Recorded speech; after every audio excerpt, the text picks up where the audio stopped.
네, 오늘 뭐 미국 증시 마감 상황부터 빨리 좀 정리를 하고 진행을 하도록 하겠습니다. 자, 다우 지수가 1.07% 올랐고요. S&P 500도 1.63, 나스닥 지수도 1.25% 상승으로 마감을 했습니다. 자, 지금 그 10월 들어서 저희 이렇게 지금 뉴욕 증시가 3일간 상승세를 이어간 거는데요. 10월 들어서 3일 동안 상승한 것은 이번이 처음입니다. 그래서 뭔가 또 뭐 분위기 나쁘지 않다라는 뭐 이런 전망들이 좀 분석들이 나오고 있는데요. 자, 그럼 미국 증시가 어떤 이유로 이렇게 랠리를 펼쳤는지 이유를 좀 정리를 해보도록 하겠습니다. 자, 연준의 긴축 속도 조절론에 힘이 실리고 있습니다. 국채 금리는 내리고 있고요. 경제 지표들은 부진하게 나왔습니다. 이게 참 호재라고 이야기를 해야 되는 건지 애매하기는 한데, 일단 계속해서 저희가 뭐 말씀은 드리지만 국채 금리가 오를 때 증시는 밀리고 국채 금리가 내려가면은 증시가 이제 상승하는 그런 패턴이 이제 계속해서 반복적으로 좀 나오고 있잖아요. 밤새 국채 금리가 많이 하락을 했습니다. 2년물 금리가 사실 저희 4.6까지 봤었는데 이게 이제 4.47까지 내려왔고요. 뭐 표에는 없지만 10년물 금리도 우리 4.3을 넘기도 했었는데 이게 4.05, 뭐 4.1 요 수준까지 좀 내려왔습니다.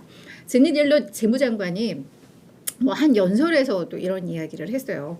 지금 국채 가격이 급락을 하고 있는데, 그러니까 금리가 치솟으니까요. 급락을 하고 있는데도 이게 뭐 소화가 잘 안 된다. 그래서 이 국채 시장의 유동성 촉진을 위해서 이제 여러 방안을 모색하고 있다라는 것인데, 그러면 이제 뭐 국채 시장의 뭐 안정을 꾀하겠다라는 점이면, 그러면 이제 금리를 더 뭐 낮추는 방안들을 좀 생각을 하겠다라는 거잖아요. 그런 점에 있어서 증시에서는 또 긍정적으로 봤고, 지난주부터 이제 사실은 조기 환매 네네. 국채를 사들이겠다는 그 단독 기사들이 로이터에서 이제 지난주 목요일부터 쓰기 시작하면서 네. 사실은 관측들이 많이 나왔어요. 한국은행도 지금 바이백을 팬데믹 때 많이 했었잖아요. 네. 그래서 이제 간밤에 그 제닛 옐런이 바이백 니들도 하겠냐. 그러니까 국채를 그냥 내비두면 만기 전까지 계속 시장에서 거래되잖아요. 네네. 그러니까 그걸 미리 사들이는 거죠. 돈을 주고 재무부가 미리 자기들이 발행했던 국채를 사들이는 사들이면? 조기 환매라 그러는데 영어로는 바이백이죠. 바이백을 하면 시장 내 공급량이 줄어드니까 국채 가격이 올라가면서 그렇죠. 국채 금리가 빠진다. 근데 그렇죠. 지금 최근에 국채 금리가 너무 많이 빠지고 있기 때문에 바이백은 하지 않을 것 같아요. 예, 이렇게 자발적으로 말로만 빠지는데 해도. 굳이 뭐 그쵸. 사야 될 이유가 없는 거죠. 근데 그 정도로 금리 상승을 미국 정부도 좀 엄중하게 보고 있었다라는 그 자체만으로 지난주 목요일부터 사실은 국채 금리가 조금 하락 압력을 받았었거든요. 네네. 그래서 바이백 얘기는 굉장히 중요한 얘기였다. 뭐 이렇게 하나의 어떤 기점이 될 수 있지 않았을까라는 생각이 사실 좀 듭니다. 어제는 네. 그걸 확인하는 인터뷰였고요. 아, 예. 네네네. 자, 그리고 이제 경제 지표 우리가 볼만한 게 한 2개 정도가 좀 있었습니다. 8월 S&P 케이스슐러 이제 주택 가격 지수였는데요. 전월 대비로는 이제 1.3% 하락을 했습니다. 전월에 0.7% 내렸었고 시장의 전망이 0.5% 하락이었는데 예상보다 많이 좀 하락을 한 거예요. 이제 20개 주요 도시의 주택 가격인데 이게 2009년 3월 이후 이제 최대의 낙폭이었다라고 기록이 되고 있고, 그리고 전년 대비로는 뭐 여전히 13% 상승은 했는데 7월에 16%가 올랐었잖아요. 그러니까 그 전월의 상승폭과 8월의 상승폭의 그 차, 요게 지금 뭐 이 지표를 발표하기 시작한 이후 약 35년 만에 이게 최대의 하락폭이었다고 해요. 둔화된 폭이. 그래서 그런 점에 있어서도 이제 확실히 부동산 시장은 뭐 꺾이고 있거나 워낙에 뭐 모기지 금리가 많이 오르다 보니까 이제 주택 시장이 많이 좀 꺾이고 있구나. 뭐 이런 흐름들 나왔는데 이게 결국은 뭐 긴축에 어떤 영향이 미치고 있다라는 점에서 뭐 시장에서는 뭐 반겼던 것 같고요. 그리고 컨퍼런스 보드의 10월 소비자 심리 지수도 시장의 예상치라던가 전월 대비해서 많이 좀 위축이 된 걸로 좀 나타났습니다. 이렇게 되면서 이제 그럼 가계의 소비 심리도 예전보다 이제 계속 좀 둔화되고 있다라는 점인데 뭐 이런 부분들이 다 이제는 어떤 연준의 긴축의 효과가 나오고 있다. 경기가 둔화되고 있다. 뭐 이런 점에 있어서는 이걸 좀 긍정적으로 봤던 것 같습니다. 굉장히 긍정적인 이슈죠. 예, 네. 뭐 사실은 연준이 아무리 돈줄을 쥐는 긴축을 했는데 경기가 계속 괜찮다면 통화 정책이 뭔가 고장나 있는 거죠. 그렇죠. 예. 그래서 그런 어떤 통화 정책의 이동 경로, 정책 경로, 그리고 팔리시 패스라 그러는데 그런 부분들이 이제 살아 있다라는 게 확인되는 거기 때문에 굉장히 긍정적이다. 사실은 네. 금리를 올리는데 경기가 계속 좋으면 그거는 중앙은행이 잘못하고 있는 거죠. 그래서 중앙은행 기능이 망가졌기 때문에 이제 그런 일이 생기는 상황이기 때문에 네. 지금은 지극히 당연한 상황이고요.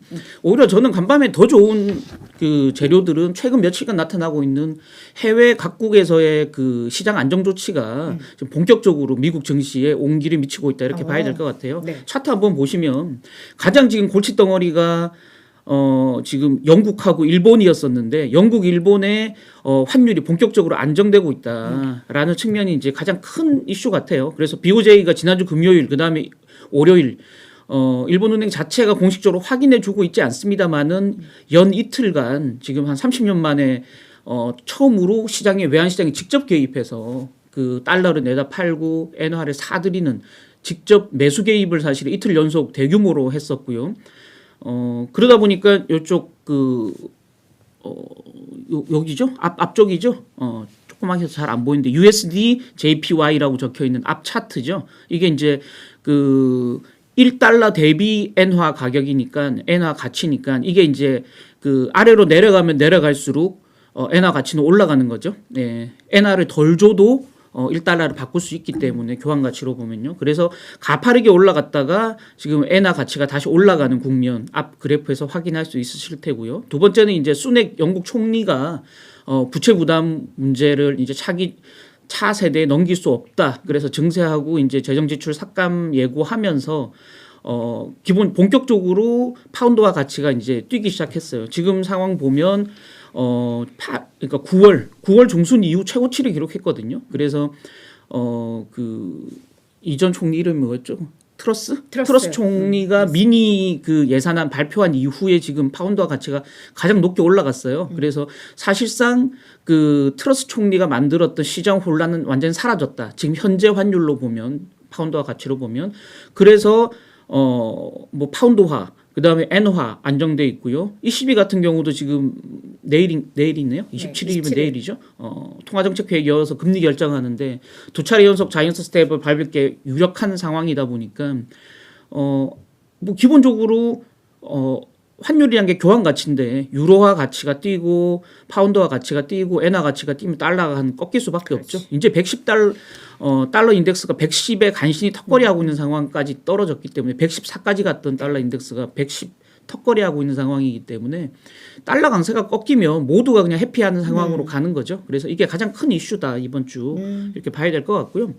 두 번째는 매수세가 좀 살아나고 있다라는 겁니다. 지금 이게 본격적으로 그 중장기적으로 보유하려는 매수세냐는 사실 퀘스천 마크가 좀 있지만 단기적으로 시장이 많이 빠지면서 베어마켓 랠리를 기대하는 약세장 속에서의 반등을 기대하는 매수세가 좀 살아났다는 거죠. 그래서 간밤에 이제 리포트가 좀 이게 많이 인용이 됐었는데 뱅크 오브 아메리카가 자신들 고객들 대상으로 조사를 해봤더니 6주 연속으로 미국 주식을 자금 순유입을 하고 있는 상태고 옆에 차트 한번 보시면 이게 이제 표준 편차예요. 그래서 표준 편차 플러스 마이너스 2를 벗어나면 역사적 평균 밖으로 확 이제 극단적 상황까지 가고 있는 건데 지금 이 맨 끝에 차트 보시면 순매수가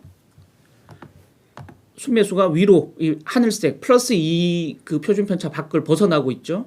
그래서 지금 역사적으로 굉장히 가파른 매수세를 지금 보이고 있다라는 겁니다. 그래서 뱅크 오브 아메리카는 역사적인 극단을 넘어서는 매수세가 지금 나타나고 있는데 이 매수세는 주로 자기들 고객 중에서 뭐 일반적인 고객들은 아니고 헤지 펀드하고 개인 투자자들이 주로 이 매수세를 지금 주도하고 있다. 그래서 둘 다 사실은 좀 단기적이고 투기적인 거래를 많이 하는 세력들이기 때문에 그렇게 본다면 뭐 긴 랠리를 보고 한다기보다는 베어마켓 랠리를 좀 노린 반짝 매수세로 좀 볼 수는 있겠지만 적어도 이런 매수세가 유입되면서 시장에 지금 활력을 좀 주고 있다라는 거고요.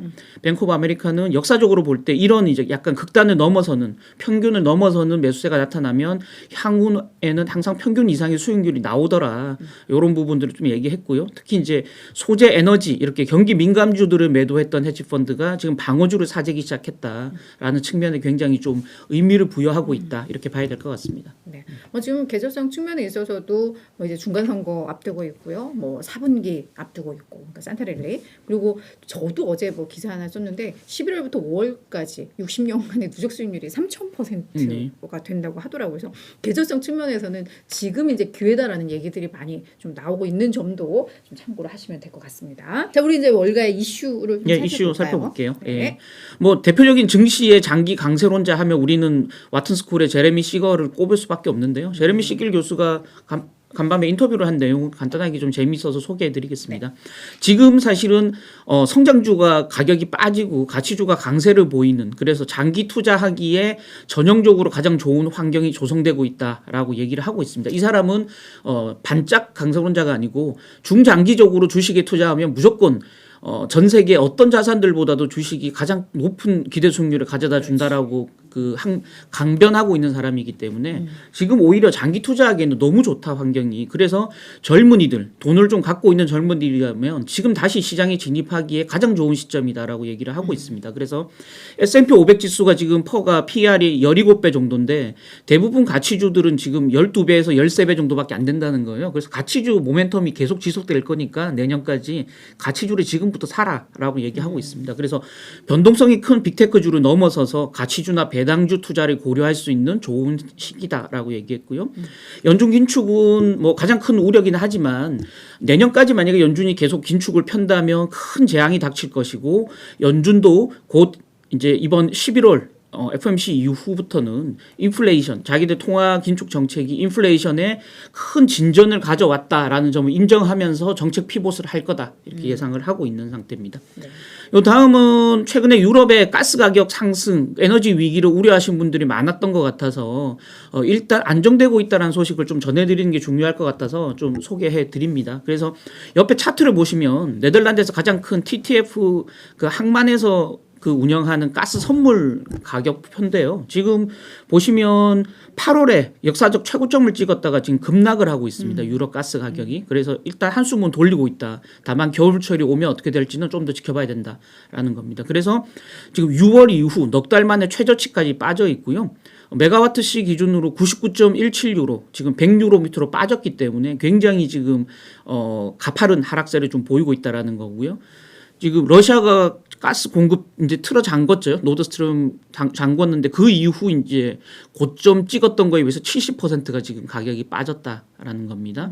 그러니까 예년보다 가을철 날씨가 굉장히 따뜻하고 유럽에서 이게 뭐 다행스러운 거죠. 그다음에 이제 지금 유로존 EU 기업들이 자발적으로, 그러니까 한 해 동안 15% 가스를 절감하겠다고 했는데 지금 현재 데이터로 보면 한 8% 정도 줄어들고 있대요. 가스 절약 운동으로 인해서. 그래서 자발적인 가스 사용량 감소, 이것 때문에 가스 가격이 하락하고 있는데, 다만 일각에서는 좀 네거티브하게 보는 쪽에서는 가스 저장 능력, 그러니까 미국이나 다른 나라에서 가스를 많이 공급해주고 있는데 이걸 미리 확보해 놓고 있다 보니까 저장 능력이 한계가 있다 보니까 그 부분 더 이상 수입은 해왔는데 저장을 못한 가스가 현물 시장이 풀리다 보니까 공급이 늘어나서 가격이 빠지는 것처럼 보일 수 있다라는 뭐 얘기도 있는데요. 어쨌든 간에 향후 대책들이 좀 필요합니다. 그래서 간밤에 EU 27개국 에너지 장관 회의를 열었는데 가스 가격 상한제를 도입한다라는 지금 방안이 있어요. 여기 이제 네덜란드 TTF 가스 선물이 일정 부분이 되면 가스값을 더 이상 못 올리도록,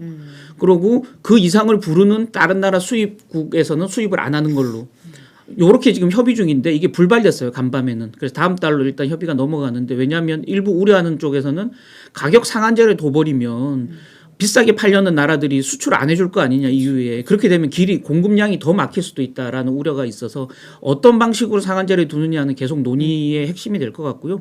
다만 내년부터 EU 27개국이 개별 국가가 아니고 가스를 공동 구매하는 방안은 원론적 합의를 했기 때문에 공동 구매하면 기본적으로 좀 싸잖아요. 그래서 그런 뭐 절감 노력들이 있기 때문에 과연 뭐 올겨울에 가스 가격이 뭐 위기 상황으로 폭등하느냐, 이건 좀 지켜봐야 된다라는 차원에서 소개해 드렸고요.